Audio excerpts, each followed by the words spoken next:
44 number question में आपको बताना क्या है, ये देखिएगा यहाँ पे। इसमें बोला है भी सभी 5 सेल पर्सनों द्वारा बेची गई कुल बीमा पॉलिसी में क्यू द्वारा बेची गई बीमा पॉलिसी की प्रतिशत कितनी है। तो टोटल कितनी बेची गई है वो आपको ऐड करना है, यहाँ पे जोड़ना है 128, 165, 136, 111 और 120। इसको पहले तो आप ऐड करो, पहले आप इसको सभी को जोड़ोगे तो यहाँ पे ये हो जाएगा अभी 8 और 5 13, 13 और 6 19 और 1 20, 2। उसके बाद में यहाँ पे 2 और 6 8, 8 और 3 11 और 1 12, 12 और 2 14, 14 और 2 16, एसएल 1 1 2 3 4 5 और 6 यानी 660 आ गया। अब यहाँ पे टोटल 660 है और कुल बीमा पॉलिसी में क्यू ने कितना बेचा है, 165 बेचा है। तो यहाँ पे क्यू द्वारा बेची गई बीमा पॉलिसी की कितनी है, यानी 165 है। ये क्वेश्चन इस प्रकार से बन जाएगा, 165 है वो 660 का कितना प्रतिशत है, तो यहाँ पे 100। तो ये 11 से काट दोगे आप, तो यहाँ पे एक से एक कैंसिल हो गया, 11 से काटो, 11 छिके 66 और 11 कम 11 बच गया 5, 11 5 55। तो यहाँ पे अब काट दो आप 3 से, 3 2 6 और 3 5 15, 2 एकम 2, 2 5 10 और 5 × 5 25। तो यहाँ पे 25% आ जाएगा, यानी 2 नंबर ऑप्शन हो जाएगा। आगे देखो भी, नेक्स्ट आपके सामने है 45 नंबर क्वेश्चन। 45 नंबर क्वेश्चन है P Q R S T और वी एक ही इमारत के साथ अलग अलग मंजिलों पर रहते हैं। इमारत में सबसे ऊपर वाली मंजिल का क्रमांक 1 है और उसके ऊपर वाली मंजिल का क्रमांक, यानी सबसे नीचे वाली मंजिल का क्रमांक 1 है और उसके ऊपर जो मंजिल है उसका क्रमांक 2 है, और इसी तरह सबसे ऊपर वाली मंजिल का क्रमांक है वो 7 है। ठीक है। उसके बाद में यहाँ पे क्या बोला है, क्यू मंजिल क्रमांक 2 पे रहता है, क्यू है वो 2 पे रहता है। आर है वो यू की मंजिल के ठीक ऊपर वाली मंजिल पे रहता है, आर है ना वो यू के ठीक ऊपर वाली पे रहता है, और एस है ना वो वी की मंजिल के ठीक नीचे वाली मंजिल पे रहता है, एस है ना वो वी के नीचे वाली मंजिल पे रहता है। उसके बाद में इसने बोला है टी और पी की मंजिल के बीच में, टी और पी की मंजिलों के बीच में केवल 3 व्यक्ति रहते हैं, केवल और केवल कितने व्यक्ति रहते हैं, 3 व्यक्ति रहते हैं। और आर सबसे ऊपर वाली पे रहता है, यानी आर है वो किस पे रहता है, 7 नंबर मंजिल पे रहता है। और यहाँ पे आर और पी मंजिलों के बीच में केवल एक व्यक्ति रहता है, तो यहाँ पे पी आ जाएगा, इसके बीच में एक ही व्यक्ति आएगा। और उसमें ऊपर देखो भी क्या बोला है, टी और पी की मंजिलों के बीच में 3 व्यक्ति है, टी और पी के बीच में 1 2 और 3 ही व्यक्ति है, यहाँ पे ये आ जाएगा। तो यहाँ पे क्या है, P कितने पे आएगा, P आएगा 5 पे, क्योंकि यहाँ पे एक व्यक्ति इसके बीच में है। और ये आएगा 4 पे, 3 पे, यहाँ पे 4 3। इसने क्या बोला है, T और P की मंजिलों के बीच में केवल 3 व्यक्ति रहते हैं, केवल और केवल 3 व्यक्ति रहते हैं। तो यहाँ पे अब इसमें देखो भी क्यू जो T है वो क्या है, 1 नंबर मंजिल पे आ जाएगा, P है वो T 1 नंबर पे आ जाएगा। 2 नंबर पे कौन है भाई, यहाँ पे क्या बोला गया था, Q 2 नंबर पे आ रहा है, तो Q है वो 2 नंबर पे आ जाएगा। ठीक है। और उसके बाद में इसने पूछा क्या है, पूछा है P किस मंजिल पे रहता है, तो P यहाँ पे 5 नंबर मंजिल पे रह रहा है अभी, 5 नंबर ऑप्शन में आ जाएगा। बाकी आपको सेट करने की जरूरत ही नहीं है, अगर आप सेट कर रहे हो तो कोई दिक्कत नहीं है, सेट हो जाएगा ये। ठीक है। लेकिन आपको पूछा यही है, पी किस मंजिल पे आएगा, तो पी हम यहाँ से डिनोट कर सकते हैं, भाई आर और पी की मंजिलों के बीच में एक व्यक्ति रहता है, और आर सबसे ऊपर वाली मंजिल पे रहता है, आर 7 नंबर पे रहता है, और आर और पी के बीच में एक व्यक्ति रहता है, 6 नंबर आ गया, और पी फिर 5 नंबर पे आ जाएगा, कोई दिक्कत ही नहीं है। आगे देखो भी, नेक्स्ट 46 नंबर क्वेश्चन है, 11 21 47 97 और 179 आगे क्या आएगा ये आपको बताना है। अब 11 21 इन दोनों के बीच में आप इसका अंतर निकाल लो, 11 और 21 के बीच में अंतर कितना आ रहा है, 11 और 21 के बीच में अंतर आ रहा है 10 का। और यहाँ पे इसके बीच में अंतर कितना आ रहा है, इसके बीच में अंतर आ रहा है, और ये 7 में से 1 गया 26 का, और यहाँ पे कितने का अंतर आ रहा है, 7 में से 7 गया 0, और 9 में से 4 गया 5, 50 का। और इनके बीच में कितने का अंतर आएगा अभी, यहाँ पे 9 में से 7 गया 2, और यहाँ पे बच गया 17 में से 2, 8 आ गया, 82 का अंतर आ गया। इस दोनों के बीच में देखो कितने का अंतर आ रहा है, यहाँ पे 16 का अंतर आ रहा है, और यहाँ पे देखो कितने का अंतर आ रहा है, तो यहाँ पे 10 में से 6 गया 4, और यहाँ पे बच गया 4, ये 24 का अंतर आ रहा है। और इनके बीच में देखो कितने का अंतर आएगा, ये आएगा 2 का, और फिर 8 में से 3 32 का। अब यहाँ पे देखो भी ये 8 का अंतर आ रहा है, और इसके बीच में भी 8 का अंतर आ रहा है। अब 8 का अंतर ही आगे आएगा, तो यहाँ पे आ जाएगा 40 का। 40 को 82 में ऐड करो, 40 को 82 के अंदर ऐड करो, तो 82 और 40 कितने होते हैं, 2। अंतर का अंतर निकाल रहा है अभी, ठीक है, अंतर का अंतर पे चल रहा है, तो ये 122। 122 को 179 में जोड़ दो, 179 में 122 को जोड़ोगे तो 9 और 2 11, 1 और 7 और 2 9 और 1 10 और 2 और 1 3, 301 आपका यहाँ पे राइट आंसर हो जाएगा। ये अंतर का अंतर यहाँ पे निकल रहा है, ठीक है। आगे देखो भी नेक्स्ट आपके सामने है, नेक्स्ट 47 नंबर क्वेश्चन है। 47 नंबर क्वेश्चन है, ए बिंदु ए से बिंदु बी तक पहुंचने के लिए अनीता को पश्चिम की ओर 70 मीटर चलना पड़ा पश्चिम की ओर। ये लो 70 मीटर चल गया। फिर उसे दाईं ओर मुड़ना चाहिए, दाईं ओर मुड़ना चाहिए और 70 ही मीटर चलना चाहिए। दाईं ओर मुड़ गया, दाईं ओर चलना चाहिए। उसे फिर बाएं मुड़ना चाहिए और 150 मीटर चलना चाहिए। बाएं मुड़ोगे और 150 मीटर चलोगे, ये लो 150 मीटर चल गया। उसके बाद में उसे बाएं मुड़ना चाहिए और 70 मीटर चलना चाहिए, तो 70 मीटर चलोगे तो वापस यहीं पे आ जाओगे, 70 चला। उसके बाद में उसे बाएं मुड़ना चाहिए और 90 मीटर चलना चाहिए। बाएं मुड़ोगे और 90 मीटर चलोगे तो ये लो 90 मीटर चला गया। उसके बाद में फिर उसे क्या है, दाएं मुड़ना चाहिए और 100 मीटर चलना चाहिए। अब दाएं मुड़ोगे और 100 मीटर चलोगे तो ये लो 100 मीटर चल गया। उसके बाद में क्या बोलता है, अंत में उसे क्या है, बाएं मुड़ना चाहिए और क्या है 130 मीटर चलना चाहिए, तो ये एकदम एक्यूरेट इसके नीचे आएगा 130 मीटर।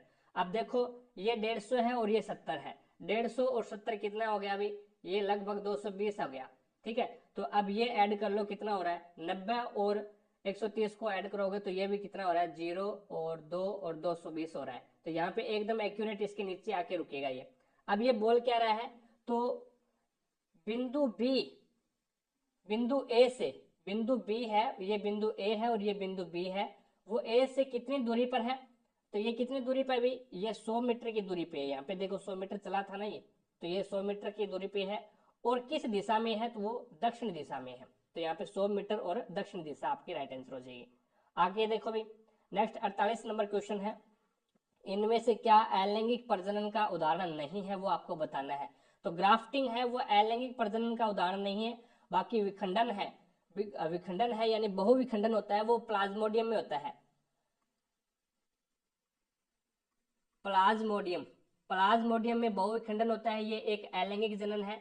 और द्विविखंडन है, ये आपके प्लेनेरिया है, उसमें क्या है, द्विविखंडन होता है, ठीक है, प्लेनेरिया में द्विविखंडन होता है। और मुकुलन है, ये हाइड्रा में होता है, मुकुलन है वो हाइड्रा के अंदर होता है। तो ग्राफ्टिंग एक बचा है, ये अलैंगिक जनन नहीं है, बाकी विखंडन, द्विविभाजन और मुकुलन ये क्या है, अलैंगिक के प्रकार है।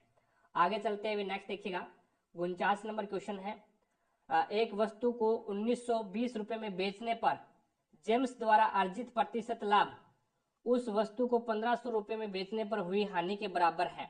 यदि यह वह लाभ 10% अर्जित करना चाहता है तो उसे वस्तु को किस विक्रय मूल्य पर बेचना पड़ेगा। अब देखिएगा 1920 रुपए है और ये 1500 रुपए में, दो प्रकार से वस्तुओं को बेच रहा है। 1920 रुपए में बेचा, उससे जो लाभ प्राप्त हुआ, और उस वस्तु को 1500 रुपए में बेचने पर उस वस्तु को जो हानि प्राप्त होती है वो बराबर है। मैंने मान लिया भी यहाँ पे उसको एक हानि हुई तो एक लाभ हुआ, यानी दोनों लाभ और जो हानि है वो दोनों बराबर है, ठीक है भाई। अब टोटल यहाँ पे अगर इसका अंतर निकालेंगे, यानी एक की हानि हो गई और एक का लाभ हो गया, तो टोटल इसका अंतर आ गया वो 2 आ गया, ठीक है। दो अंतर आ गया, लेकिन यहाँ पे ये जो संख्याएं दी गई है, जो विक्रय मूल्य दिया गया है, इसका अंतर कितना हो गया भाई, इसका अंतर आप निकाल लो। यहाँ पे इन दोनों संख्याओं का अंतर आपको निकालना पड़ेगा, तो ये हो जाएगा 420, 420 अंतर आ गया इसका। तो दो बराबर क्या है, 420 है, यानी विक्रय मूल्य का अंतर कितना आ गया, 420 आ गया। तो एक का आपके पास में आ जाएगा 2 एकम 2, और 2 दुए 4, 2 एकम 2, और 210 आ गया। ठीक है, एक की वैल्यू 210 आ गई। यानी अगर आप 210 रुपये इसमें ऐड कर दो हानि वाले में, और लाभ वाले में क्या कर दो, 210 आप घटा दो, तो आपके पास में क्या आ जाएगा, क्रय मूल्य आ जाएगा इसका, इस वस्तु का क्रय मूल्य आ जाएगा। अगर मैं इसमें 210 जोड़ता हूं तो ये 1710 रुपये हो जाते हैं। 1710 रुपये क्या हो जाएगा, इसका क्रय मूल्य आ जाएगा। अगर 1920 रुपये में 210 में घटा दूं तो ये कितना बचेगा, 1710 ही बचेगा। क्रय मूल्य अपने पास में क्या आ गया, 1710 रुपये आ गया। अब 10% लाभ आपको अर्जित करना है, तो 10% यानी 1/10, नीचे वाली वैल्यू 10 है वो क्या दर्शा रही है, क्रय मूल्य को, यानी 10 रुपये क्रय मूल्य है, एक का लाभ हुआ तो 11 इसका विक्रय मूल्य हो गया। तो हमारे अनुसार तो क्रय मूल्य 10 रुपये है, लेकिन हमने अभी निकाला है कितना, 1710 रुपये। तो एक सिपर से एक सिपर कैंसिल, यानी एक की वैल्यू 171 आ गई। तो 11 की वैल्यू, तो 11 को क्या कर दो, 171 से मल्टीपल कर दो। 11 कम 11 1, 11 7 77, 1 78 7, 11 कम 11 और 7 18, यानी 1881 आपका इसमें राइट आंसर हो जाएगा अभी, 1881। आगे चलते हुए नेक्स्ट देखो। नेक्स्ट आपको यहाँ पे रीजनिंग का क्वेश्चन है। अब बताना है यहाँ पे जो सीक्वेंस लग रही है वही सीक्वेंस बताना है, इसमें किस में लगेगी। तो ये 12 15 और 18 आपको दिया गया है। अब देखिएगा 12 15 और 18, अब एक प्रकार से इसमें यही लग रहा है, जैसे देखिएगा 12 15 और 18 ये एक ही, जैसे कि इन दोनों के बीच में किसका कितना क्या अंतर है, 3 का अंतर है, इसके बीच में भी 3 का अंतर है, यानी 3 ऐड कर रहा है ये। इसी प्रकार से 45 35 और 25, इन दोनों के बीच में कितने का अंतर है, 10 का अंतर है, और यहाँ पे भी क्या है, 10 का अंतर है। तो ये यहाँ पे 10 माइनस कर रहा है, 10 माइनस कर रहा है, यानी अंतर सेम होना चाहिए। तो इसमें अगर अपन लॉजिक लगा के देखें तो 15 20 और 25, इसमें क्या है 5 ऐड कर रहा है, और इसमें क्या है 5 ऐड कर रहा है, दोनों में क्या है 5 ऐड कर रहा है। लेकिन अगर इसमें लॉजिक लगा के देखें, बाकी किसी में लॉजिक नहीं लग रहा है अभी, बाकी है वो इसमें क्या कर रहा है, 3 माइनस कर रहा है, इसमें क्या है 7 ऐड कर रहा है, तो कभी ऐड कर रहा है कभी माइनस कर रहा है। तो यहाँ पे देखो भी क्या कर रहा है, ये +14 कर दिया इसने, और फिर -14 कर दिया, लेकिन इसमें किसी में भी ये सीक्वेंस नहीं लग रही। इसमें क्या है, अगर जोड़ रहा है तो दोनों में जोड़ रहा है, अगर घटा रहा है तो दोनों में घटा रहा है, और सेम संख्या घटा रहा है। और इसमें क्या है, +5 और +5 दोनों में ही ऐड कर रहा है, तो यहाँ पे 2 नंबर ऑप्शन आपका राइट आंसर होगा। आगे देखो भी 51 नंबर क्वेश्चन है। 51 नंबर क्वेश्चन बढ़िया क्वेश्चन है। इसको क्या है, आपको P/Q के रूप में लिखना है। तो यहाँ पे 0.424 और 2 और 4 के ऊपर क्या है, बार है। अब इसको सोल्व करने के लिए जितने अंकों के ऊपर बार है, जितने अंकों के ऊपर बार है उतने तो नीचे 9 लग जाएंगे, और जिसके ऊपर बार नहीं है वो क्या हो जाएगा, 0 के रूप में नीचे आ जाएगा। तो 424 जिसके ऊपर बार नहीं है वो ऊपर वाली संख्या से घटेगा, और जितनों के ऊपर बार है, कितनों के ऊपर बार है, 2 और 4 के ऊपर, यानी 2 अंकों के ऊपर बार है तो 2 नीचे 9 आ जाएगा, और एक के ऊपर बार नहीं है तो उसका एक शून्य आ जाएगा। इस प्रकार से इसको सोल्व करना है। तो ये 420/990, एक सिपर से एक सिपर कैंसिल, तो 42/99 3 से कट जाएगा, 3 एकम 3 बच गया, 1 3 चौके 12 और 3 3 9, यानी 14/33 आपका यहाँ पे राइट आंसर हो जाएगा। आगे चलते हुए नेक्स्ट देखो 52 नंबर क्वेश्चन। 52 नंबर क्वेश्चन है, एक गोलीय दर्पण के ध्रुव और वक्रता केंद्र के बीच की दूरी आपको बतानी है। ध्रुव और वक्रता केंद्र के बीच की दूरी, उसके फोक्स दूरी f के पदों में आपको लिखनी है। आपको पता है वक्रता केंद्र r, वक्रता केंद्र जो त्रिज्या होती है वो r होती है। r बराबर क्या होता है, 2f होता है। r बराबर क्या होता है, 2f होता है, यानी दुगनी होती है। वक्रता केंद्र की फोक्स दूरी है, फोक्स दूरी से वक्रता केंद्र है वो दुगना होता है। ठीक है, तो यहाँ पे 2f हो जाएगा। तो f के पदों में लिखना है तो 2f आपका यहाँ पे राइट आंसर हो जाएगा अभी। ठीक है, और f बराबर क्या हो जाएगा, ये f बराबर हो जाएगा r/2। f बराबर ये r/2 भी होता है, लेकिन f के पदों में लिखना है तो 2f हो जाएगा। आगे देखो भी नेक्स्ट आपके सामने है, निम्नलिखित में से कौन सी नदी अमरकटक की पहाड़ियों से निकलती है। तो ये नर्मदा नदी है, वो अमरकटक की पहाड़ियों से निकलती है मध्य प्रदेश से। ठीक है। 36 नंबर में 53 नंबर में आपका यहाँ पे हो जाएगा 3 नंबर ऑप्शन नर्मदा नदी। आगे देखो भी नेक्स्ट आपके सामने है 54 नंबर क्वेश्चन, और 54 नंबर क्वेश्चन में आपको बताना है भी सुनीता उत्तर की ओर 10 मीटर चलती है, ये लो उत्तर की ओर 10 मीटर, फिर वहां से बाएं मुड़ता है और 11 मीटर चलता है, और 11 मीटर चलता है, ये लो। उसके बाद में वह दाएं मुड़ता है और 13 मीटर चलता है, दाएं मुड़ता है और 13 मीटर चलता है, और फिर पुनः वह दाएं मुड़ता है और 25 मीटर चलता है, और 25 मीटर चलता है। अब सुनित का मुख किस दिशा में है, तो अब उसका मुख है वो पूर्व दिशा में हो जाएगा। तो यहाँ पे 4 नंबर ऑप्शन आपका राइट आंसर हो जाएगा। आगे देखो भाई नेक्स्ट 55 नंबर क्वेश्चन देखिएगा, ये आपका करंट अफेयर का है तो ये काम आने वाला नहीं है। अब देखिएगा 56 नंबर क्वेश्चन देखिएगा, ये दी गई संख्या है, इसमें विषम में आपको क्या करना है 2 ऐड करना है, और सम में आपको क्या करना है 1 घटाना है।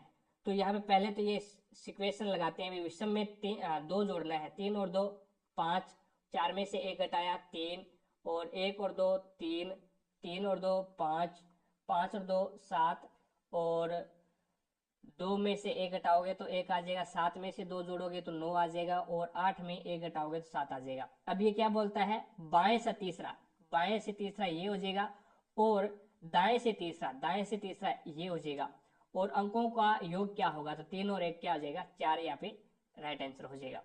आगे देखते हैं नेक्स्ट देखिएगा, नेक्स्ट क्वेश्चन आपके सामने है। साथ साथ में क्लास को लाइक करते रहिएगा, जिसने भी क्लास को लाइक नहीं किया है तो एक बार क्लास को लाइक जरूर करें, ये करंट अफेयर का क्वेश्चन है अभी, ठीक है। चलिए नेक्स्ट क्वेश्चन देखो भी, साथ साथ में क्लास को लाइक करें, वीडियो को शेयर करें, और चैनल पर नए हैं तो चैनल को सब्सक्राइब जरूर करें ताकि हमारा भी मोटिवेशन बना रहे। और चैनल पर अगर आप नए हैं तो चैनल को सब्सक्राइब जरूर कर लें, पास में लगे बेल आइकन को जरूर दबा लें, ताकि अपन जैसे ही नेक्स्ट वीडियो लेके आए तो उसका नोटिफिकेशन सबसे पहले आपके पास पहुंचे और आप तुरंत उसका लाभ उठा सको। तो यहाँ पे देखिएगा, अब S T U V W और एक्स ए एक ही इमारत के 6 अलग अलग मंजिल हैं। इसमें से सबसे नीचे वाली मंजिल 1 है, उसके ऊपर 2 नंबर मंजिल है, और सबसे ऊपर वाली मंजिल है वो 6 है।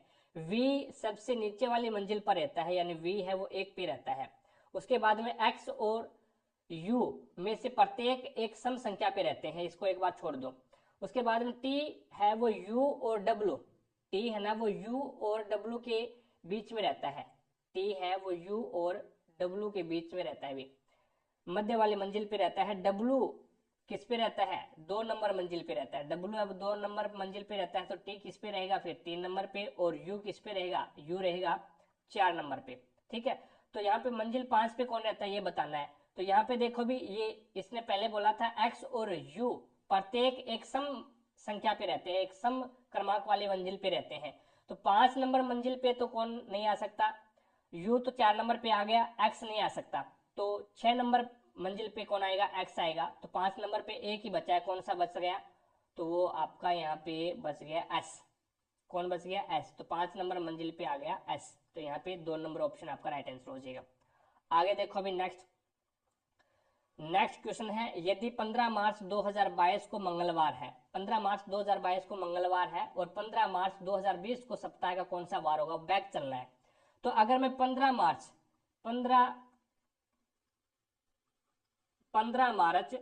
2021 की बात करूं, 2021 की बात करूं, तो यहाँ पे कौन सा वार हो जाएगा भाई, जस्ट एक आपको घटाना है इसमें से। तो ये बैक चल रहे हैं तो सोमवार हो जाएगा, क्या हो जाएगा सोमवार हो जाएगा, सोमवार हो जाएगा। यानी 15 मार्च 2021 को कौन सा वार हो जाएगा, सोमवार हो जाएगा।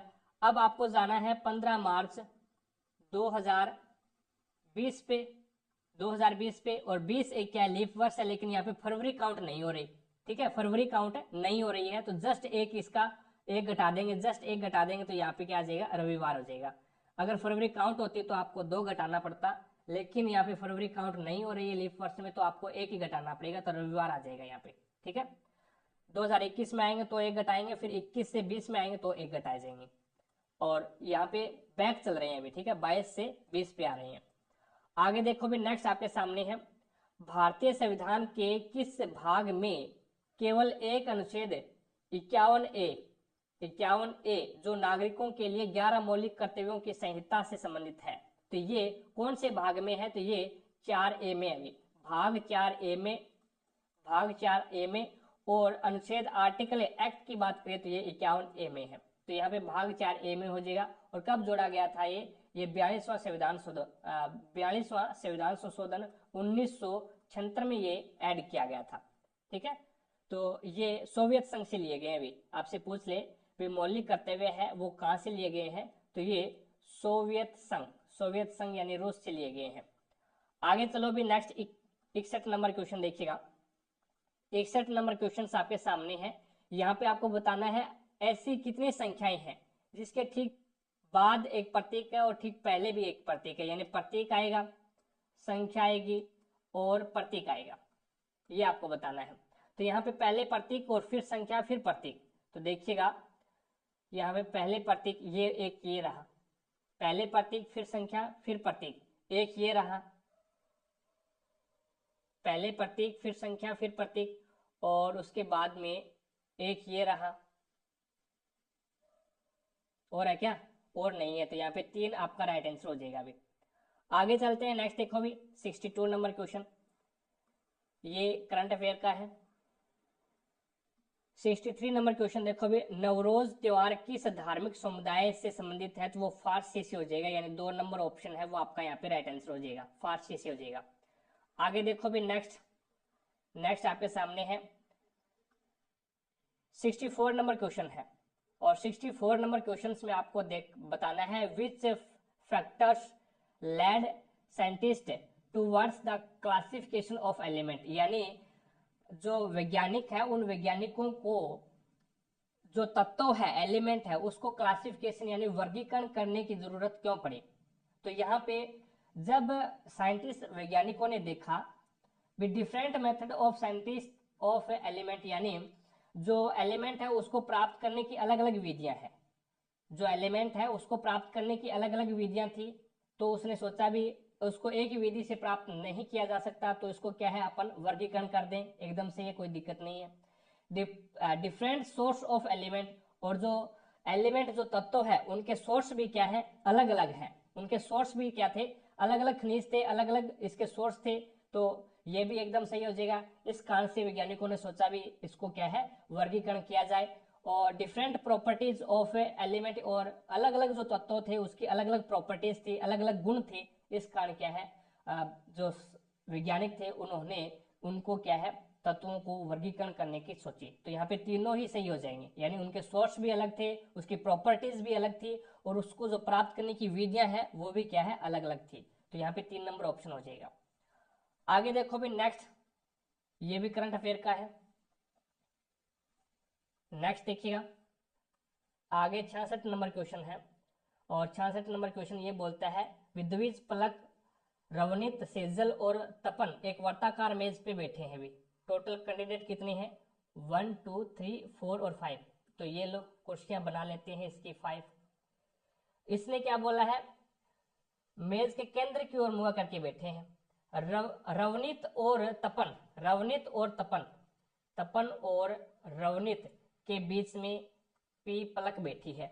ठीक है, तपन सेजल के दाएं और दूसरे स्थान पर है, तपन है ना ये सेजल के दाएं और दूसरे स्थान पर है। सेजल को मैं यहाँ पे उठा दूं तो इसका दायां ये होगा, इसका दायां ये होगा, दायां दूसरे स्थान पर टी तपन बैठा है, कोई दिक्कत नहीं है। रवनीत और दविज के बीच में सेजल है, रवनीत ये रवनीत आ रहा और डी से दविज, इन दोनों के बीच में एस से सेजल आगे बीच में। तपन के बाईं ओर, तपन ये रहा और इसके बाईं ओर कौन बैठा है बगल में, तो ये दविज बैठा है, तो दविज आपका यहाँ पे राइट आंसर हो जाएगा। आगे देखो भी नेक्स्ट 64 नंबर क्वेश्चन आपके सामने है कार्बन के इलेक्ट्रॉनिक विन्यास में शामिल कोषों की कुल संख्या कितनी है। कार्बन कितने नंबर पे आता है, कार्बन 6 नंबर पे आता है। ठीक है, कार्बन 6 नंबर पे आता है। अगर अपन इलेक्ट्रॉनिक विन्यास पढ़े तो पहले कोष में कितने इलेक्ट्रॉन आ जाएंगे 2, यानी 1s2 होता है, भी 1s2 होता है तो पहले में 2 आ जाएंगे, कोई दिक्कत नहीं है। और उसके बाद में अब इलेक्ट्रॉन बचे कितने हैं 4 बचे हैं, तो दूसरे कोष में कितने इलेक्ट्रॉन आ सकते हैं 8 आ सकते हैं, तो इसमें क्या आ जाएंगे 4 आ जाएंगे। तो कुल कोषों की संख्या बतानी है, विन्यास में शामिल कुल कोष कितने हैं, तो पहला कोष और दो ही कोष अपने को मिले हैं, 2 ही कोष प्राप्त हुए हैं, तो यहाँ पे 2 आ जाएगा। यानी पहले कोष में अपन ने 2 इलेक्ट्रॉन भर दिए और दूसरे कोष में 4 इलेक्ट्रॉन भर दिए, टोटल कितने इलेक्ट्रॉन होते हैं 6 इलेक्ट्रॉन होते हैं इसमें। ठीक है, तो यहाँ पे 2 कोष आ जाएंगे। आगे देखो नेक्स्ट है 68 नंबर क्वेश्चन है, और 68 नंबर क्वेश्चन क्या बोलता है, ये बोलता है भी यदि पहली शर्त है यदि पहले घटक संख्याएं हैं, पहले घटक यदि पहले दो घटक एक संख्या है, पहले दो घटक संख्या कोई दिक्कत नहीं है, और अंतिम एक प्रतीक है, तो अंतिम तो प्रतीक नहीं है, अंतिम तो 3 नंबर है, 3 संख्या एक 3 है संख्या के रूप में, तो ये पहली कंडीशन लागू नहीं होगी। दूसरी कंडीशन देखो, यदि दूसरा घटक एक प्रतीक है, दूसरा घटक एक क्या है, प्रतीक है, तो ये भी लागू नहीं हो रहा क्योंकि दूसरा एक संख्या है 9 के रूप में। और तीसरा देखो भी, यदि प्रश्न में कोई ऐसी संख्या है जिसके ठीक पहले एक अभाज्य संख्या है, तो यहाँ पे 7 एक अभाज्य संख्या है, तो प्रश्न में आने वाली पहली और अंतिम संख्या के कुट को आपस में बदल देना है, 7 और 3 को आपस में बदल देना है भी, तो यहाँ पे 3 का आ जाएगा जे, और 9 का आ जाएगा एल, और उसके बाद में एंड का यहाँ पे आ जाएगा एफ, और उसके बाद में 8 का क्या आएगा भी, 8 का आएगा पी, और उसके बाद में प्रतिशत का आ जाएगा ए, और उसके बाद में हैज का आ जाएगा एच, और 7 का क्या आ जाएगा, 7 का आ जाएगा डी। तो ये आपका यहाँ पे आंसर हो जाएगा। तो ये देख लो किस में आ रहा है, J L F P A D S, तो 2 नंबर ऑप्शन आपका राइट आंसर हो जाएगा। आगे देखो भी, अब यहाँ पे एक गोलीय दर्पण के फोकस और वक्रता केंद्र के बीच की दूरी, अब वक्रता केंद्र के पदों में आपको लिखनी है, वक्रता केंद्र के पदों में लिखनी है। तो यहाँ पे वक्रता केंद्र गोलीय दर्पण के फोकस और वक्रता केंद्र के बीच की दूरी बतानी है। यहाँ पे ये एक गोलीय दर्पण है, ये मुख्य एक्स है, यहाँ पे ये तो क्या हो गया, इसका फोकस हो गया, और ये यहाँ पे क्या हो गया, ये इसकी वक्रता केंद्र सी हो गया। एक प्रकार से इस गोलीय दर्पण का ही क्या है, सेंटर बिंदु है, ठीक है, केंद्र बिंदु हो जाएगा। तो यहाँ पे इसने बोला है भी गोलीय दर्पण के फोकस, ये फोकस है, और वक्रता केंद्र के बीच ये दूरी और ये दूरी दोनों बराबर होती है भी, ठीक है। तो यहाँ पे ये टोटल दूरी है वो कितनी है, टोटल दूरी है वो एक वर्त की त्रिज्या है, और जिसे आर से डिनोट करते हैं आर। तो यहाँ पे ये दूरी बतानी है कितनी है, ये टोटल दूरी आर है, और ये दूरी बतानी है कितनी है, तो ये हो जाएगा आर बटा 2। तो यहाँ पे 1 नंबर ऑप्शन आपका राइट आंसर हो जाएगा। आगे चलते हैं भी, नेक्स्ट देखो, नेक्स्ट 70 नंबर क्वेश्चन है आपके सामने, ये है 29 अगस्त को भारत हेवी इलेक्ट्रिकल्स लिमिटेड को वाणिज्य और उद्योग मंत्रालय के तहत सार्वजनिक क्षेत्र में हेवी इलेक्ट्रिकल्स लिमिटेड के रूप में पंजीकृत किया गया था। तो वो 1956 में किया गया था। 29 अगस्त 1956 में भारत को एक हेवी इलेक्ट्रिकल लिमिटेड वाणिज्य और उद्योग मंत्रालय के तहत सार्वजनिक क्षेत्र में हेवी इलेक्ट्रिकल्स लिमिटेड के रूप में पंजीकृत किया गया था। तो 29 अगस्त 1956 में किया गया था। आगे देखो भी, नेक्स्ट आपके सामने ये है।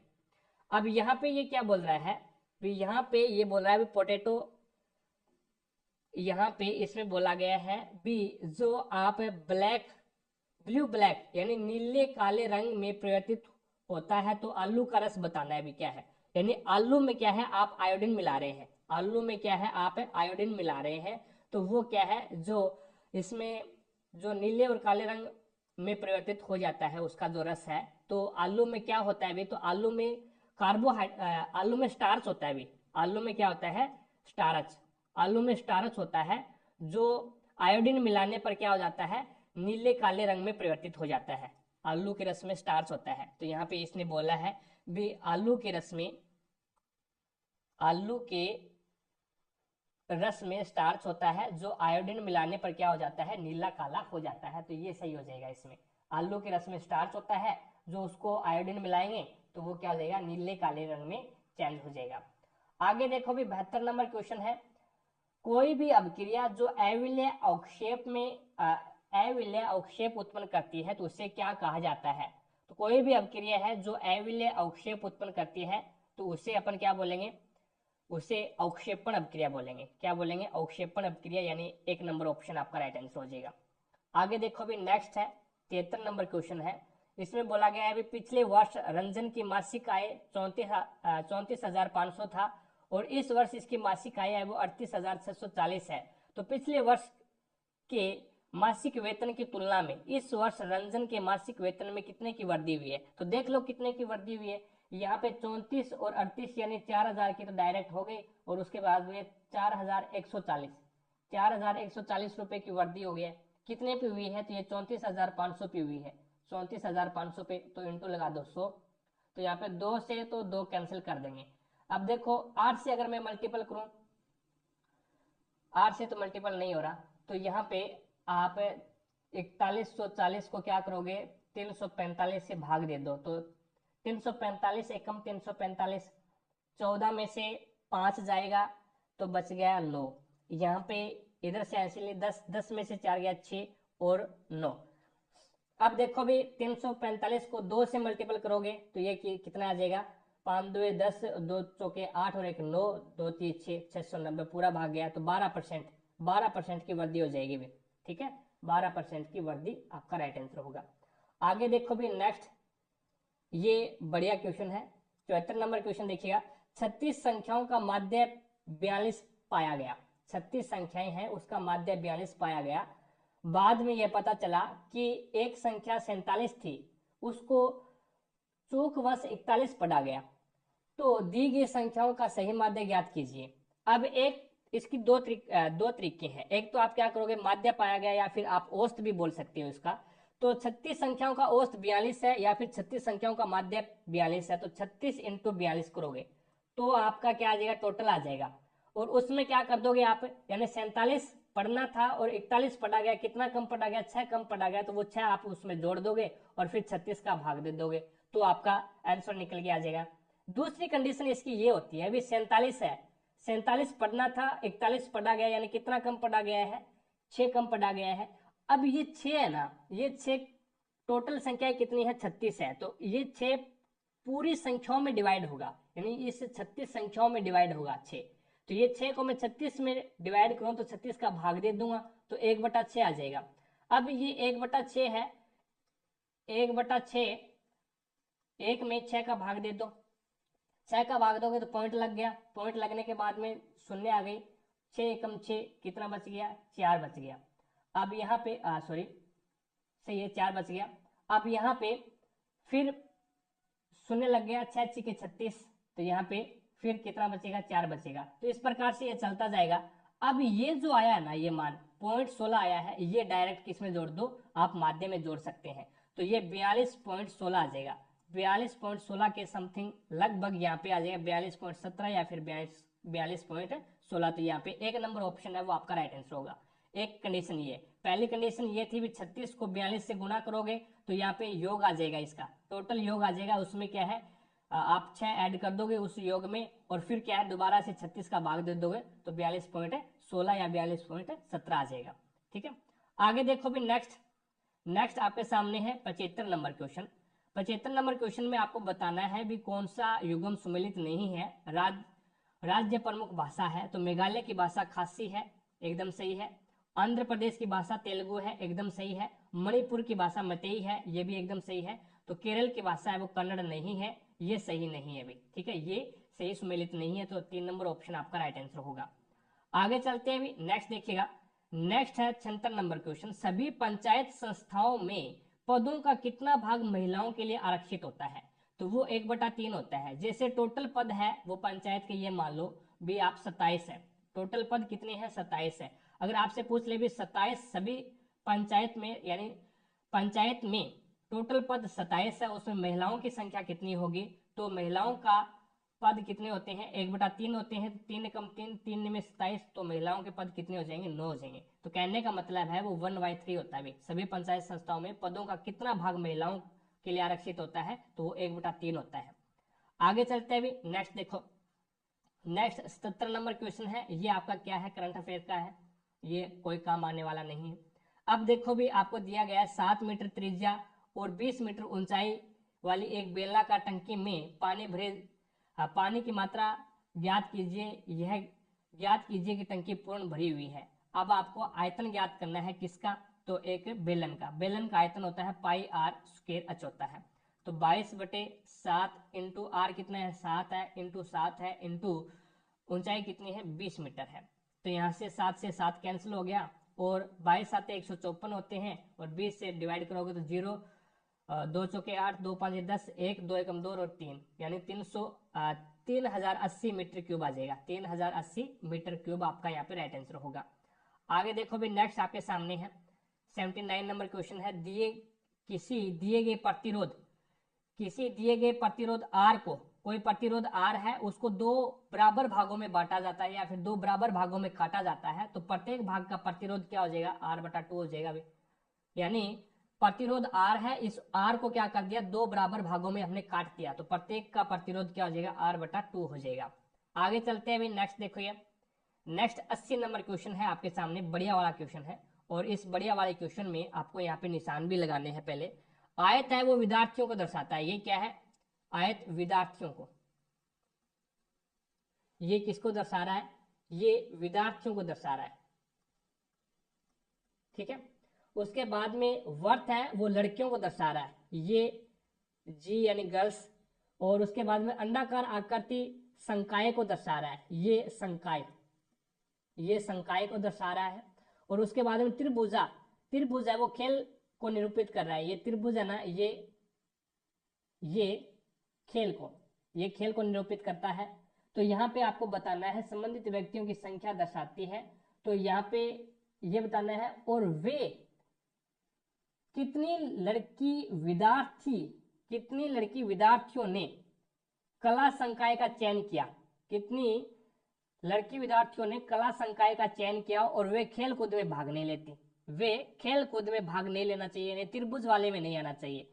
तो गर्ल्स वाला ये सर्कल है, और ये कितने हैं, जिसने कला संकाय, विद्यार्थी भी होना चाहिए और कला संकाय है, तो ये कितना है, 211 ही है। टोटल कितने हैं, 211 है। और जो क्या है, खेल में भाग नहीं लेते।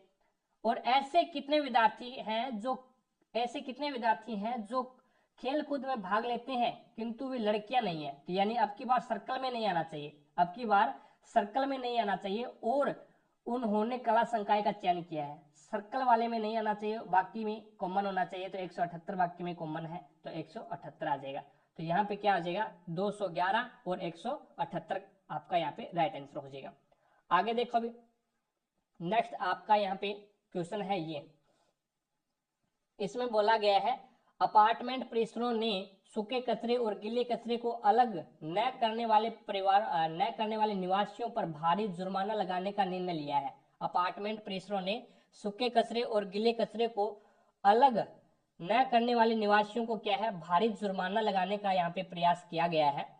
और इसमें तर्क है, सरकार ने सभी मकान मालिकों के लिए गीले कचरे और सूखे कचरे का अलग अलग करना अनिवार्य कर दिया है, अनिवार्य किया है, तभी तो जाकर के वो क्या है, जुर्माना लगा रहे हैं। अभी अगर नहीं करेंगे तो जुर्माना लगाएंगे, तो इसीलिए वो अनिवार्य किया गया है, ये तर्क है वो सही है।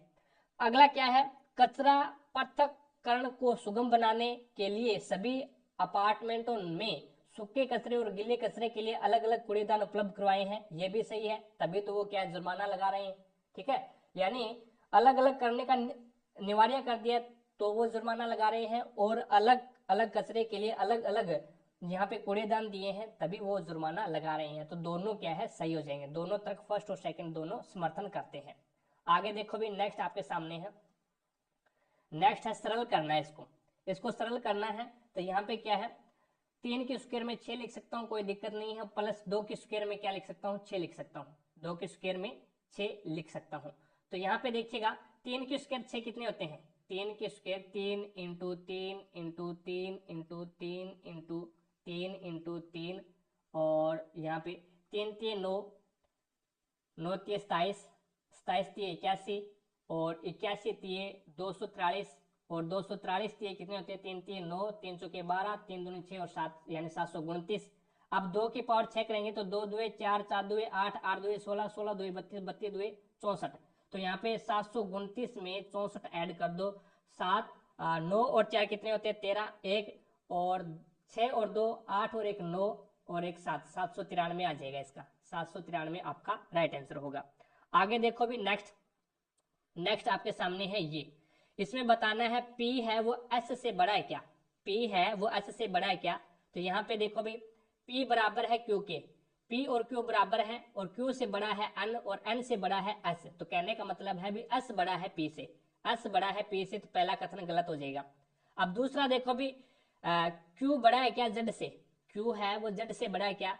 तो Q और P दोनों बराबर है, P से बड़ा है Y, Y से बड़ा है R और R से बड़ा है Z। तो यहाँ पे Z बड़ा है किससे, Q से, तो ये बोल रहा है अभी क्यू बड़ा होना चाहिए, यहाँ पे बोल रहा है जेड बड़ा है, तो ये भी गलत हो जाएगा। तो न तो निष्कर्ष फर्स्ट और न ही निष्कर्ष सेकंड, तो यहाँ पे 3 नंबर ऑप्शन आपका राइट आंसर होगा।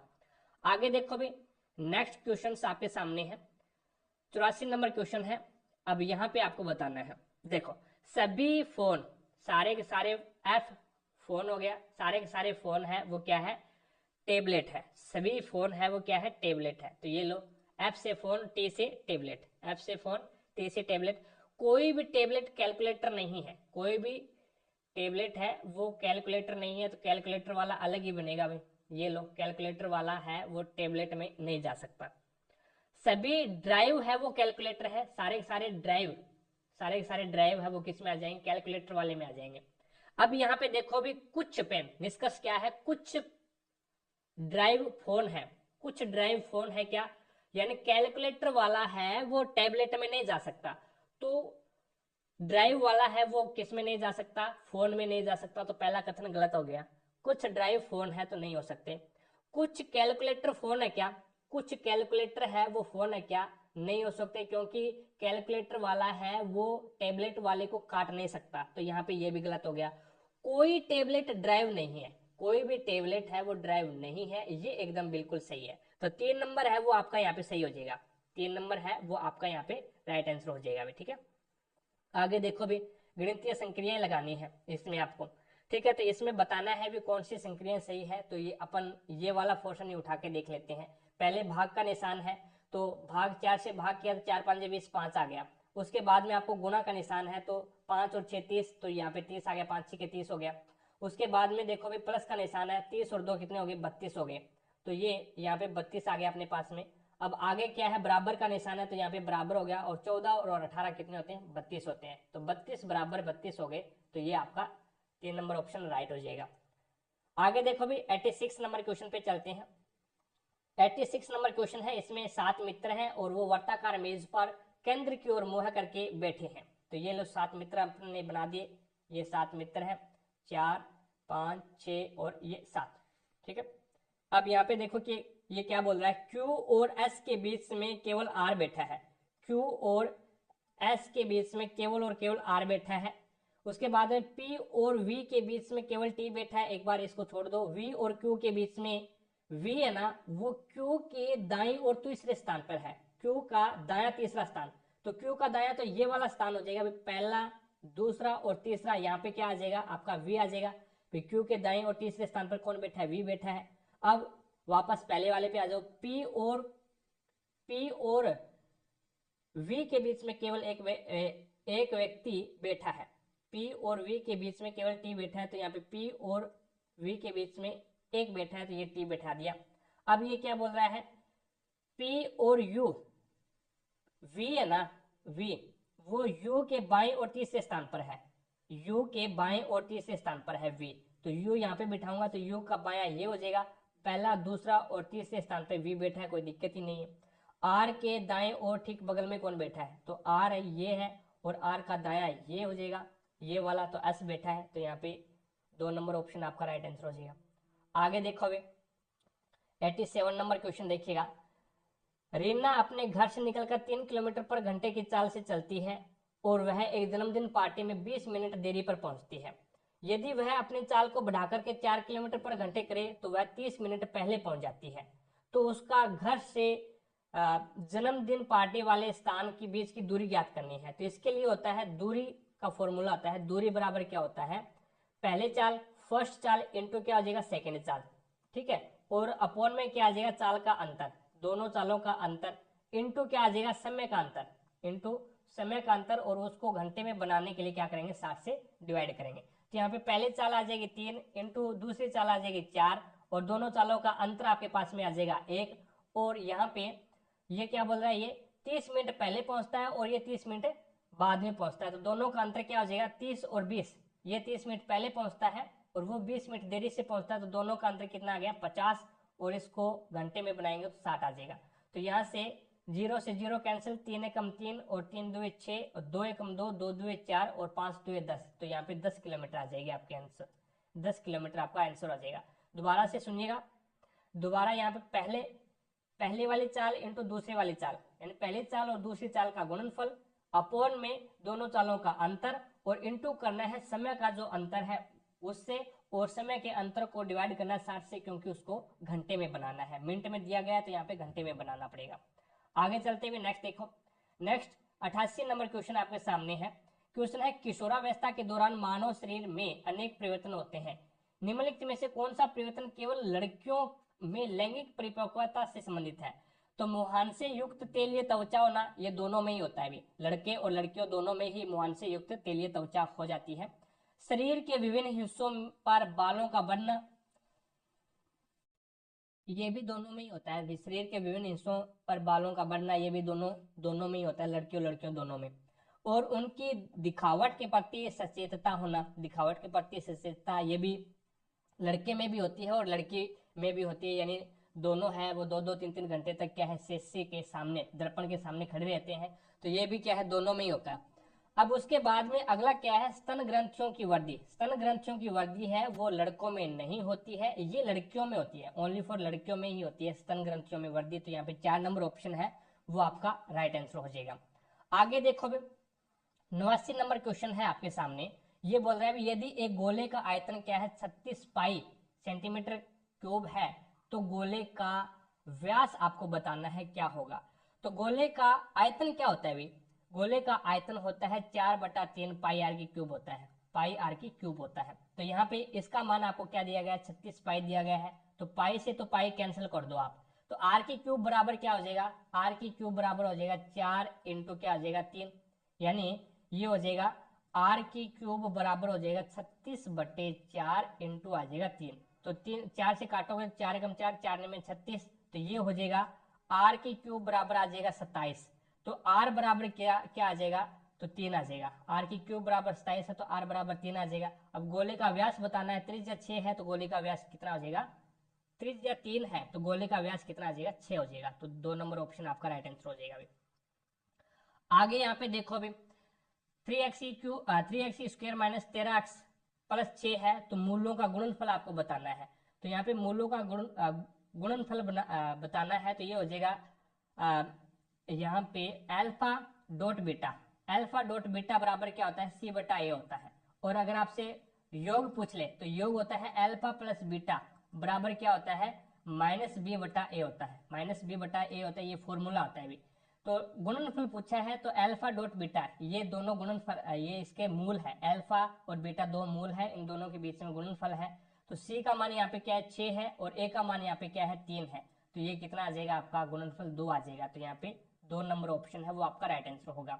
आगे देखो भी 91 नंबर क्वेश्चन देखिएगा, 91 नंबर क्वेश्चन है, ये है ये वाला क्वेश्चन। यहाँ पे देखो भी निम्न में से कौन सी योजना ग्राहक के लिए सर्वाधिक लाभकारी होगी, ग्राहक के लिए सबसे ज्यादा लाभकारी कौन सी होगी। तो योजना फर्स्ट है 5 खरीदे और 3 मुफ्त पाए, 5 खरीदोगे तो 3 मुफ्त पाए।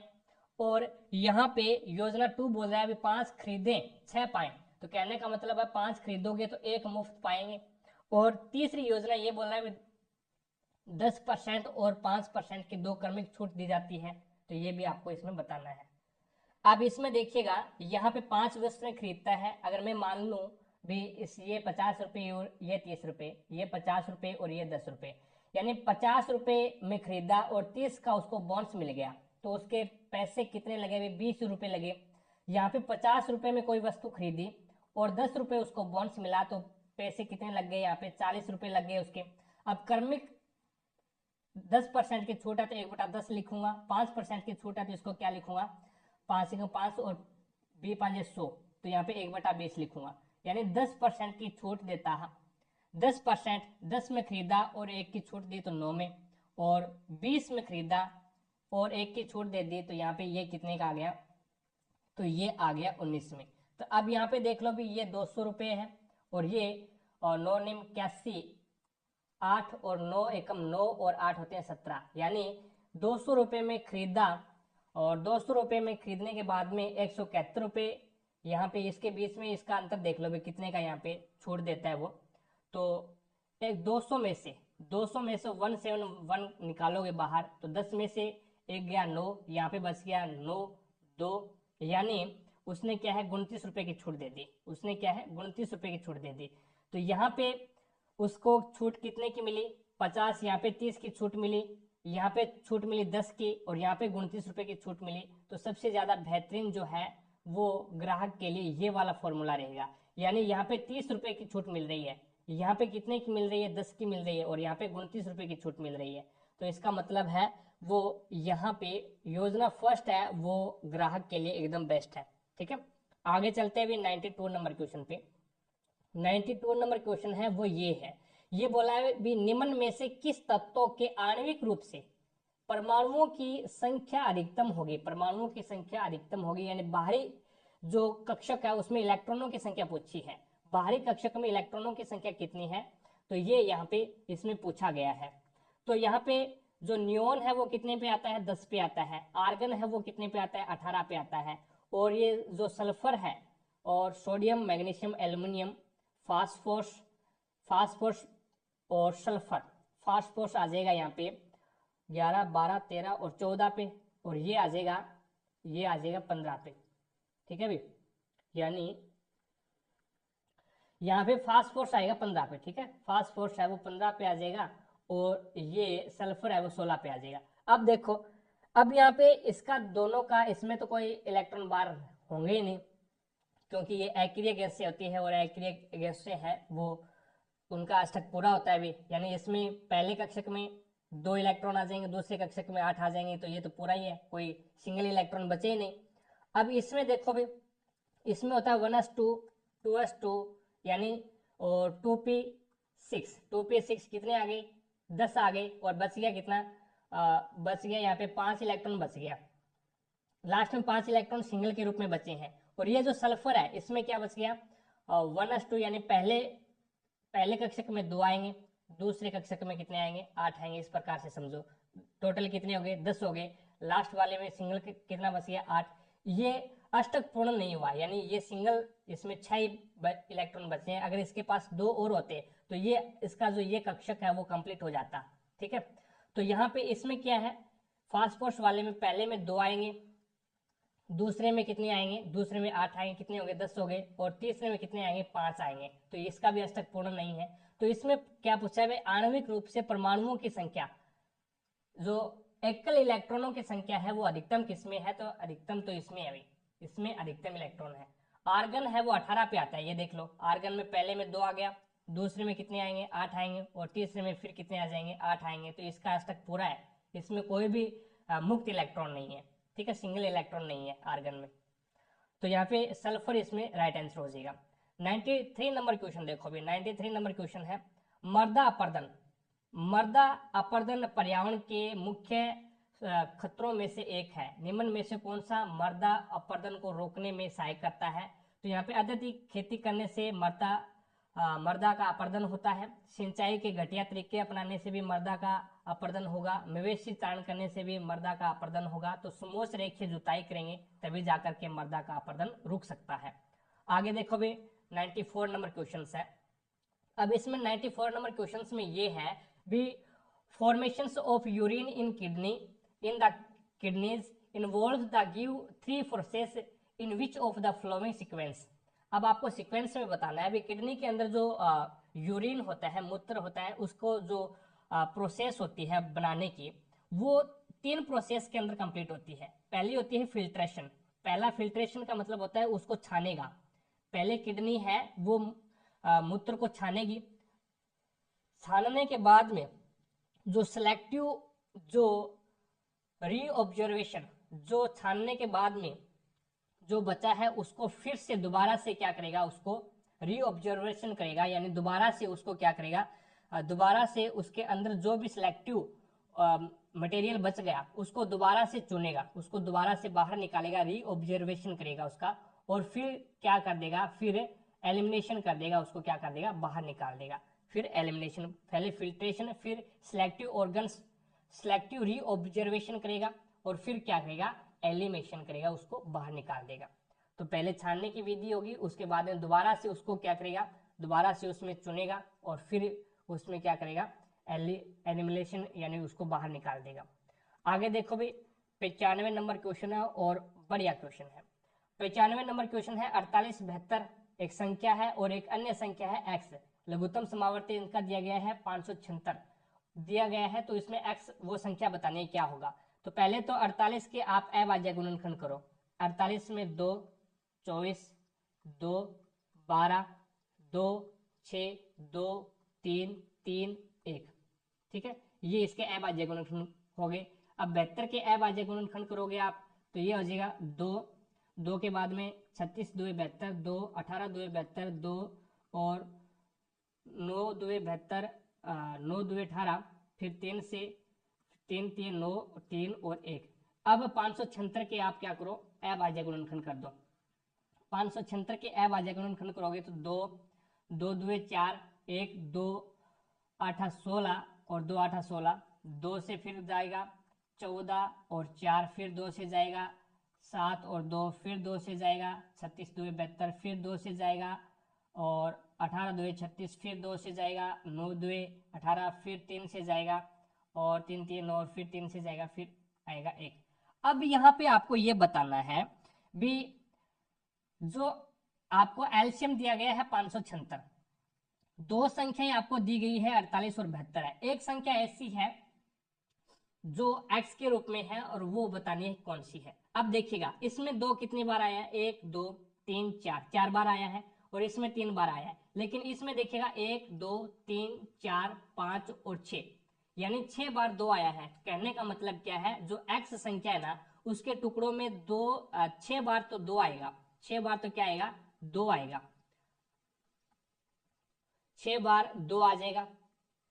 2 2 4 4 2 8 8 2 16 16 2 32 32 2 64, तो 64 इसमें आपका आंसर हो सकता है। 64 अगर ऑप्शन में है तो, नहीं है कोई दिक्कत नहीं है। अब देखो भी, अब 3 से मल्टीपल और कर दो, 3 से मल्टीपल और करके देख लो तो क्या है, 3 चौके 12, 1 और 3 छके 18 और 1 19, 192। 192 क्या ऑप्शन में है तो वो संख्या 192 हो जाएगी। वो संख्या क्या हो जाएगी 192, यानी वो संख्या 64 भी हो सकती है, वो संख्या 192 भी हो सकती है और वो संख्या है वो 576 भी हो सकती है। इन तीनों में वो संख्या एक हो सकती है, कोई दिक्कत नहीं है। तो यहाँ से ये आपको क्वेश्चन समझ में आ गया होगा भाई, ठीक है। और तीनों है वो एक साथ नहीं दी गई होगी, एक ही संख्या दी गई होगी। आगे चलते हुए नेक्स्ट देखो, नेक्स्ट आपके सामने आता है निम्नलिखित में से, निम्नलिखित में से किस, निम्नलिखित में से किस वर्ष भारत में भारतीय संग्रहालय अधिनियम पारित किया गया था। तो 1910 में भारतीय संग्रहालय अधिनियम है वो पारित किया गया था। आगे देखो भी, नेक्स्ट आपके सामने है 97 नंबर क्वेश्चन है, प्रसिद्ध हाजी अली दरगाह है इनमें से किस शहर में है। तो हाजी अली दरगाह है वो बंबई में है। प्रसिद्ध हाजी अली दरगाह कहाँ पे है तो ये बंबई में हो जाएगा। आगे देखो भी, नेक्स्ट नेक्स्ट आपके सामने है ये वाला क्वेश्चन है और इस वाले क्वेश्चन को अपन चुटकियों में हल कर देंगे। देखो यहाँ पे 1 के बाद में पॉइंट है, यहाँ पे 1 के बाद में पॉइंट है और यहाँ पे 4 के बाद में पॉइंट है। तो टोटल पॉइंट है वो कितने अंकों के बाद में, तो 6 अंकों के बाद में पॉइंट है, ठीक है। तो यहाँ पे देखो भी 4 के बाद में पॉइंट आ गया, 2 के बाद में पॉइंट आ गया और 3 के बाद में पॉइंट आ गया। तो ये 4 2 6 और 6 और 3 9, 9 के बाद में पॉइंट है तो ये ऑप्शन नहीं होगा। अगला देखो भी, ये 4 के बाद में पॉइंट है, ये 2 के बाद में पॉइंट है और ये 2 के बाद में पॉइंट है। 4 2 6 और 2 8, ये भी नहीं होगा। टोटल संख्या के बीच में 9 के बाद में पॉइंट आना चाहिए। यहाँ पे देखो 3 के बाद में पॉइंट है, इसमें कोई पॉइंट है नहीं, और इसमें देखो भी 3 के बाद में पॉइंट है, 3 और 3 6 के बाद में पॉइंट आ रहा है, कोई दिक्कत नहीं है, ये संख्या हो सकती है। आगे देखो भी 2 के बाद में पॉइंट, 1 के बाद में पॉइंट और क्या है 3 के बाद 2 के बाद में पॉइंट, 2 और 2 4 और 1 5 के बाद में पॉइंट है, तो ये भी नहीं होगा। तो 3 नंबर ऑप्शन आपका राइट आंसर होगा।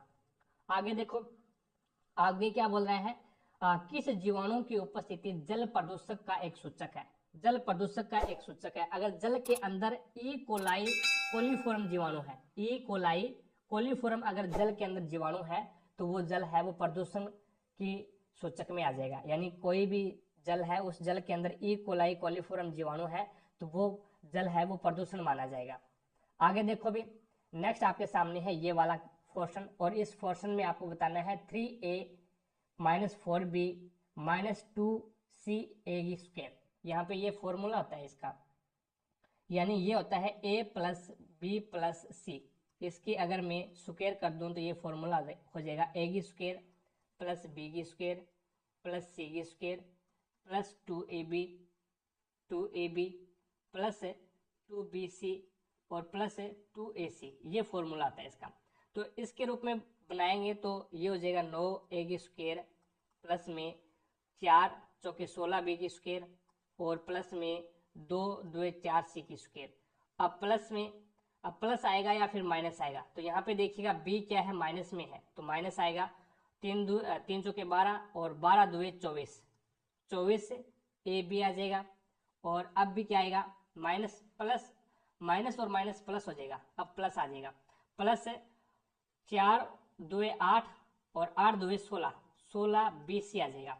और फिर क्या आएगा, माइनस आएगा, क्योंकि प्लस और माइनस माइनस होते हैं। 3 2 6 और 6 2 8, 3 2 6 और 6 2 12, 12 AC। तो यहाँ पे देख लो ये किस में आ रहा है, वही आपका आंसर हो जाएगा। तो ये हो जाएगा 1 नंबर ऑप्शन में। तो फर्स्ट नंबर ऑप्शन